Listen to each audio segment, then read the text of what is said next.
இந்த குழம்பு மட்டும் செஞ்சு கொடுத்தீங்கன்னா வச்சுக்கோங்களேன், உங்கள் கைக்கு தங்க வளையலே போடுவாங்க. அப்படிப்பட்ட ரெசிபி தான் இந்த வீடியோவில் நம்ம பார்க்க போகிறோம். அதுக்கு ஃபஸ்ட்டு குக்கரில் நல்லெண்ணெய் ஊற்றிக்கோங்க. சோம்பு, சீரகம், காய்ந்த மிளகாய், சின்ன வெங்காயம் போட்டு நல்லா தாளிச்சிக்கோங்க. வெங்காயம் நல்லா செவந்ததுக்கப்புறமா நான் 1/2 கிலோ கொத்துக்கறியும் 1/4 கிலோ நல்லி எலும்பும் சேர்த்துருக்கேன். கறியோட ஈரத்தன்மை போகிறது வரைக்கும் எண்ணெயிலே நல்லா வதக்கிக்கோங்க. கறி எவ்வளோக்கு எவ்வளோ நல்லா வேகுதோ அந்த அளவுக்கு நல்லா டேஸ்ட்டு கொடுக்கும். இப்போ கறி நல்லா வதங்கியாச்சு.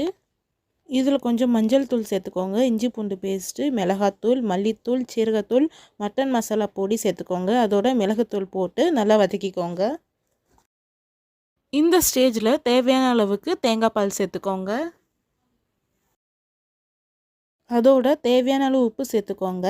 அப்படியே 1 கிளாஸ் தண்ணி சேர்த்துக்கோங்க. இந்த ஸ்டேஜில் குக்கரை மூடிடலாம். ஒரு விசில் வந்ததுக்கப்புறமா சிம்மிலேயே வேக வச்சுருங்க 30 நிமிஷத்துக்கு.